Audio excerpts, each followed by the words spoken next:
అందరికీ నమస్కారం అండి. వీడియోస్ మీ దాకా రీచ్ అయ్యి మీరు కామెంట్ చేయగలుగుతున్నారు అంటే వన్స్ అగైన్ అందరికి కూడా thank you very much. And వ్యతిరేక కామెంట్స్ పెట్టే వాళ్ళకు కూడా థ్యాంక్ యూ వెరీ మచ్ అండి. మీరు కామెంట్స్ చేస్తున్నందుకు, మీ ఆలోచన విధానాన్ని కామెంట్స్ రూపంగా షేర్ చేస్తున్నందుకు. నేను మిమ్మల్ని తప్పు పట్టట్లేను. వ్యతిరేకంగా కామెంట్స్ పెట్టేటోళ్ళని, మరి కొంచెం భాషని అదుపు తప్పి కామెంట్స్ పెట్టేటోళ్ళని కూడా నేను పట్టించుకోదలుచుకోలేదు. ఎందుకంటే మీ ఆలోచన ఆ విధంగా ఉన్నప్పుడు నేనేం చేయలేను. అండ్ నా ఆలోచన ఏ విధంగా ఉందో పెట్టిండే వాళ్ళు పెడుతూనే ఉంటారు కామెంట్స్. విధ్వంస పాలనని, బూతు పాలనని, ఇంకా సంథింగ్ ఏదేదో జోడించి పెట్టుకుంటుంటారు. ఒక సామాన్యురాలిగా మధ్యతరగతి కుటుంబంలో కొనసాగిస్తున్న జీవన శైలిలో నేను కూడా అనుభవిస్తున్నాను కాబట్టి ఆ జీవన శైలిని నేను ఒకటే మాట్లాడతాను. జగన్మోహన్ రెడ్డి గారు మధ్యతరగతి కుటుంబాలకి, దిగువ మధ్యతరగతి కుటుంబాలకి చాలా అంటే లాభం చేకూరే విధంగా ఆయన యొక్క పాలన నడిచింది. దీన్ని విధ్వంస పాలన అంటే నేనేం చేయలేను.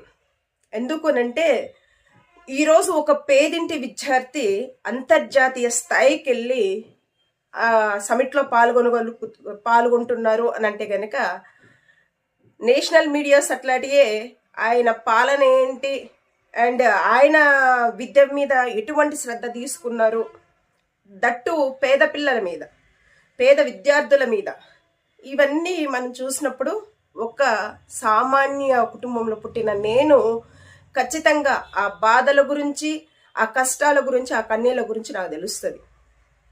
నేను స్వయంగా అనుభవిస్తున్నాను కాబట్టి వ్యతిరేకంగా పెట్టే వాళ్ళు ఏ విధంగా పెట్టుకున్నా మనం పట్టించుకోదలుచుకోలేదు. నేను జగన్మోహన్ రెడ్డి గారితో శ్రీకృష్ణుడిని కంపేర్ చేసి ఈమె వీడియోస్ చేస్తుంది అనేసి మళ్ళీ ఇక్కడ తోంబాకండి.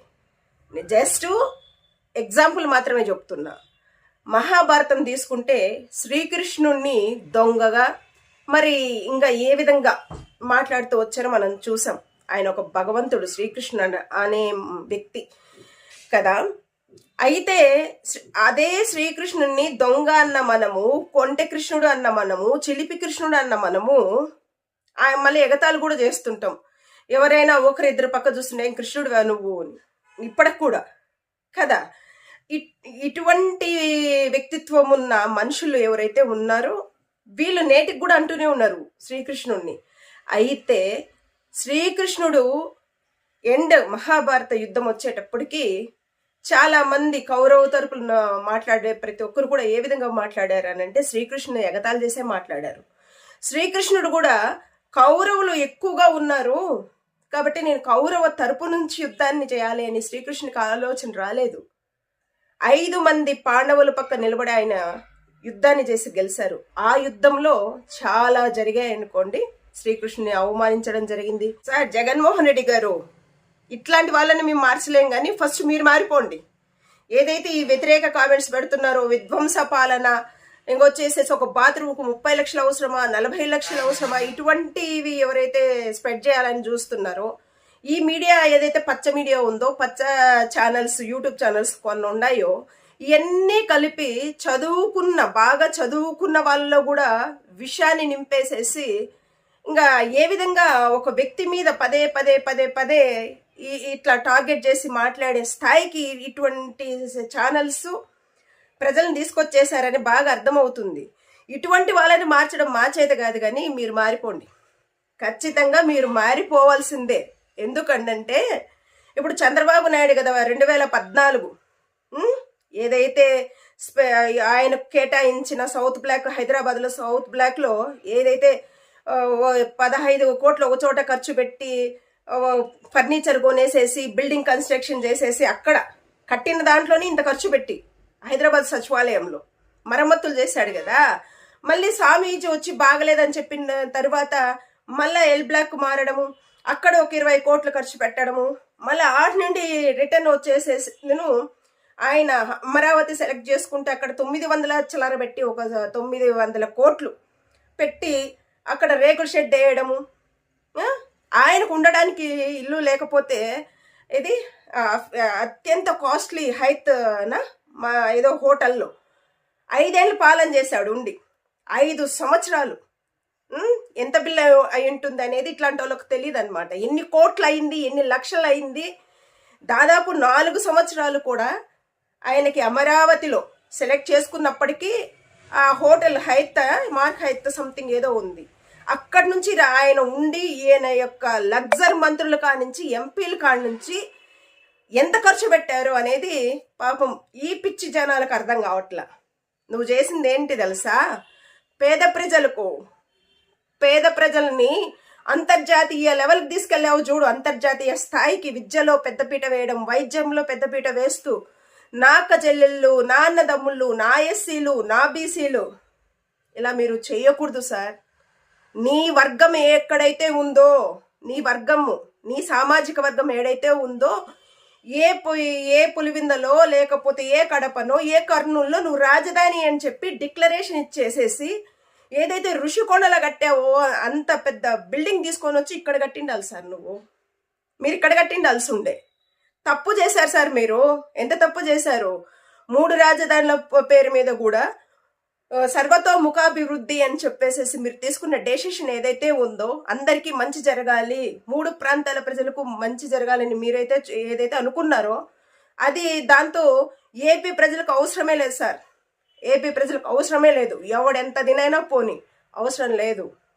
మీరు కట్టాల్సిన అవసరమే లేదు ఇటువంటి బిల్డింగ్స్. రోడ్డు మీద ఒక రేకుల షెడ్ వేసి మీరు పాలన కొనసాగించి ఆ రేకుల షెడ్ కాస్త 300 కోట్లో 400 కోట్లో చూపించేసి ఉండుంటే ఈరోజు వాళ్ళు ఆ రేకుల షెడ్ కొట్టి బారదొబ్బేస్తుంటే ఇప్పుడు కొట్టున్నట్టు. కొట్టి బారదొబ్బేస్తుంటే మీకు చెడ్డ పేరు వచ్చినా, అయ్యో రేకుల షెడ్ కట్టినాడు, కొట్టి పాడేసినాడు, చూడు ఇంత విధ్వంసానికి కారకుడయ్యాడు జగన్మోహన్ రెడ్డి అనేసి ప్రపంచానికి చూపించుకొని ఉన్నా కూడా ప్రజల డబ్బులు మీరు ఏదైతే చూపించారో అది మీరు తినేసి ఉండేవాళ్ళు కదా సార్. మీకు మిగిలిండేది కదా. గవర్నమెంట్ ఎంప్లాయీస్ ఎటుపోతే మీకెందుకు సార్?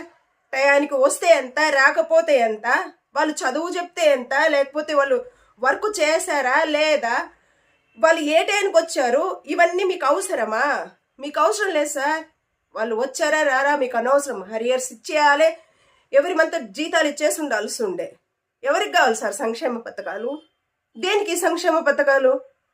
నువ్వేమో పేదవాడికి అండగా ఉండడానికి నువ్వు ప్రయత్నించిన ప్రతి ఒక్క అడుగు కూడా ఈరోజు విధ్వంస పాలన ఈ విధంగా అంటుంటే ఏమనాలి ఇటువంటి జనాలని?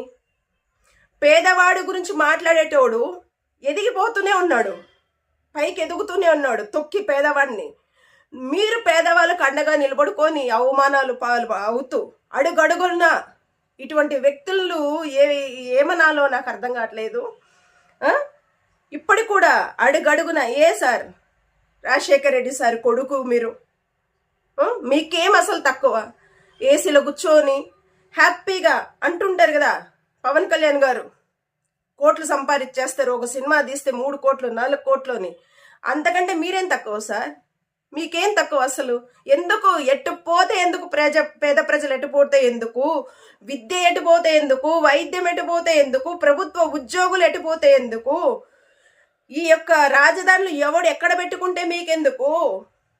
వాడితో పాటు ఇప్పుడు మీరు కూడా చేయి కలిపి మీకు కావాల్సిన అన్నినంతా మీరు దోచుకోండాలి సార్. మారండి సార్. జగన్మోహన్ రెడ్డి గారు, ఇంత అవమానాలు అసలు అవసరమే లేదు. నన్ను అడిగితే అవసరమే లేదు సార్. నువ్వు వాళ్ళకు పెట్టు, పేద ప్రజలకు పెట్టకపో. మీరు నేర్చుకోవాల్సింది రాజకీయ చతురత. ఇది నేర్చుకోండి. బాబు గారిని చూడండి, చంద్రబాబు నాయుడు గారిని చూడండి. ఎన్ని కేసులున్నా, ఎన్ని స్కామ్స్లో ఆయన ఇన్వాల్వ్మెంట్ ఉన్నా ఆయన ఇటు వెళ్తాడు, అటు వస్తాడు, తెచ్చుకుంటాడు. కాకపోతే ఎవరేది మాట్లాడినా అందులో నిజాలు సాక్ష్యాలు అవన్నీ ఉన్నా కూడా ఆయన సచీలుడు. మీకు అర్థం కావట్లేదా? ఇమీడియట్గా బెయిల్ వస్తాయి, వ్యవస్థలు ఆయన వెనకంటే ఉంటాయి. ఎన్ని కేసులు పోయినా ఆయన సచీలుడే. బయటికి చూస్తే ఆయన ఎస్టాబ్లిష్ చేసేది ఒకటే సార్, జగన్మోహన్ రెడ్డి గారు ఆయన మీద కక్ష సాధింపు చర్య చేశారు. ఇదే వస్తుంది బయటికి. ఎందుకంటే చంద్రబాబు నాయుడు గారి రాజకీయ చతురతలో ఎన్ని లోటుపాట్లు, లోపాలు, కుంభకోణాలు ఎన్ని ఉన్నప్పటికీ కూడా నేటికి ఆయన కడిగిన ముచ్చమే. ఎన్ని వ్యవస్థలని మేనేజ్ చేసినా, కళ్ళ ముందు ఎవరిని చంపినా, వెన్నుపోటు పొడిచినా, అడ్డదారిన రాజకీయాలకు వచ్చిన ఆయన నేటికి సచీలుడే. కాబట్టి మీరు కూడా జగన్మోహన్ రెడ్డి గారు, మీరు కూడా చంద్రబాబు నాయుడు గారిని చూసి అలా రాజకీయంలో అలా ఎదగడం నేర్చుకోండి. మీరు కూడా నా ఎస్టీ, నా బీసీ, నా మైనారిటీ, పేద ప్రజలు ఇవన్నీ అనుకున్నామంటే గనక విధ్వంస పాలనకు తెరలేపిన వాళ్ళు అవుతాం, బూతు పాలనకు తెరలేపిన అవుతాం. విజనరీ నీది కాదు, బాబు గారిది విజనరీ. చూశారు కదా, పెద్ద పెద్ద సంస్థలే సెంట్రల్ గవర్నమెంట్ నుంచి కూడా, సెంట్రల్ గవర్నమెంట్ నుంచి కూడా వాళ్ళకి సంబంధించిన సంస్థలు తీసుకున్నా, లేకపోతే కొన్ని సర్వే సంస్థలు తీసుకున్నా అనౌన్స్ చేసింది జగన్మోహన్ రెడ్డి గారికి వన్ సైడ్ వస్తుంది కాబట్టి ఖచ్చితంగా ఆయనే నెక్స్ట్ సీఎంగా ఉంటారు అని ఏదైతే నువ్వు నీతి, నిజాయితీ, విలువలు, విశ్వసనీయత అని నమ్మి నువ్వు మిన్నకుండిపోయావో, అటు తర్వాత చీకటి వెనక ఒప్పందాలు ఏ విధంగా జరిగితే ఈరోజు ఆయనకు వార్ వన్ సైడ్ అయింది. ఎక్కడికి వెళ్ళారు? ఎలక్షన్ ఆఫ్టర్ ఎలక్షన్ జరిగిన తర్వాత చంద్రబాబు నాయుడు కొడుకు ఎక్కడికి వెళ్ళారు? చీకట్లో ఏ ఒప్పందాలు చేసుకొని వస్తే వాళ్ళకు ఈరోజు ఈ పదవిని గద్దెక్కే అర్హత వాళ్ళకు వచ్చింది. ఇట్లాంటి కుట్రలు, కుతంత్రాలు, శకుని పాచికలు ఇవన్నీ మీరు నేర్చుకోవాలి సార్. నీతి, నిజాయితీ, బొంద అనుకుంటే కుదరదు ఇక్కడ. ముఖ్యంగా మన ఆంధ్ర రాష్ట్రంలో కుదరదు. ఇక్కడ జరుగుతుంది మతతత్వ రాజకీయాలు, కులతత్వ రాజకీయాలు. మీరు అంటారు కదా నా ఎస్టీ, నా బీసీ, నా మైనార్టీ, ఏం నడవ్వి. మీరు కూడా ఒక రేకుల షెడ్ వేసేసి 900 కోట్లు మీరు చూపించింటే వాడు ఈరోజు కొట్టి పాడేసింటాడు.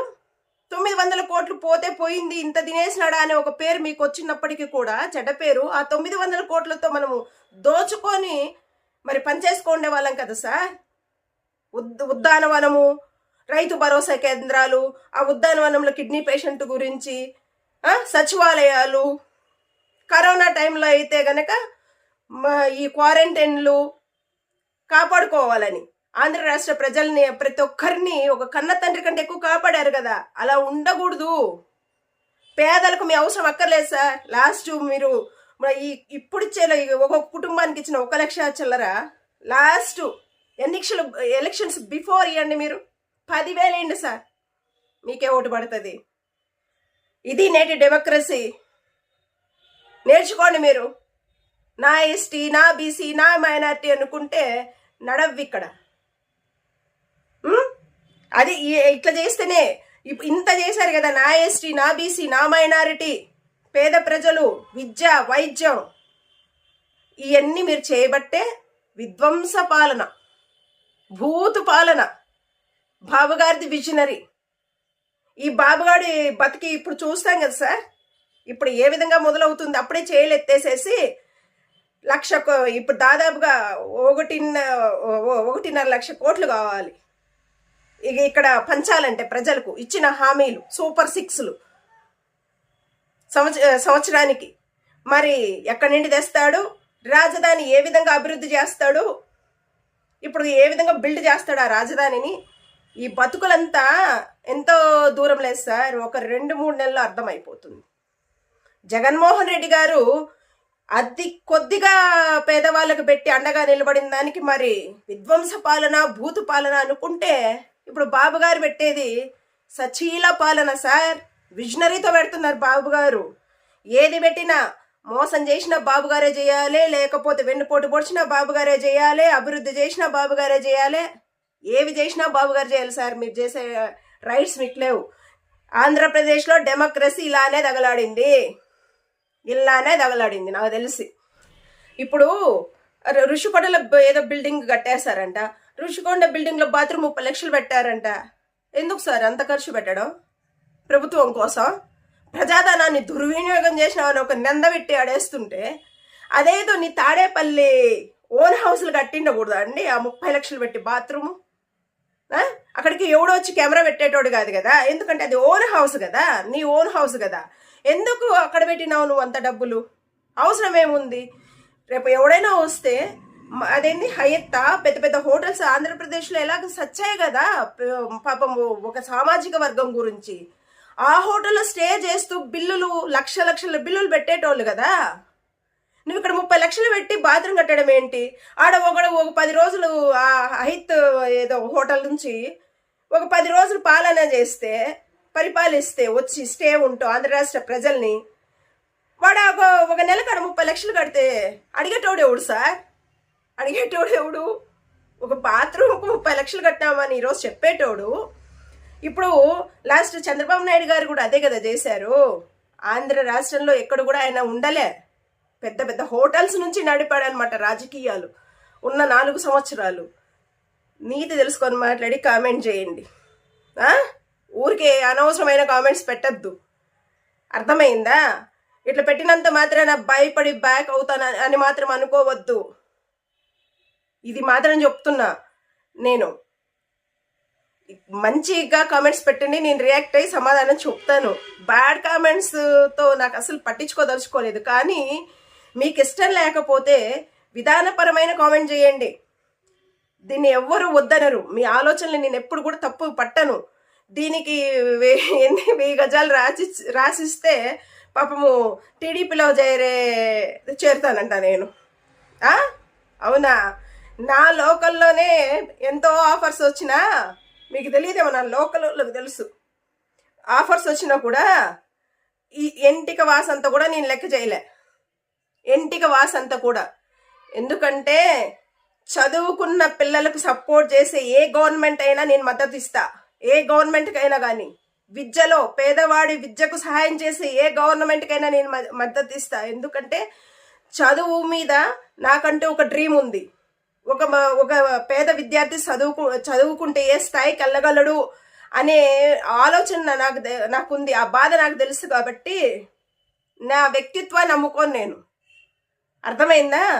ఏ గవర్నమెంట్ అయినా కూడా విద్యకు వైద్యానికి పెద్దపీట వేస్తుందో, పేదవాడి అండగా నిలబడుతుందో, ఖచ్చితంగా వాళ్ళ పక్కనే నేను మాట్లాడతా. మీరు అమ్ముడు పోయినారని అనుకోవచ్చు, ఇంకేదైనా అనుకోవచ్చు. అర్థమైందా? That's it. ఇట్స్ ఓకేనండి. థ్యాంక్స్ అండి. Thank you very much. And నా వీడియోస్ పాపం మిమ్మల్ని రంజింపజేసే విధంగా ఉన్నాయా లేకపోతే మనసు కొల్లబోడ్సే రకంగా ఉన్నాయో నాకైతే తెలియదు, కానీ ఇట్స్ ఓకే.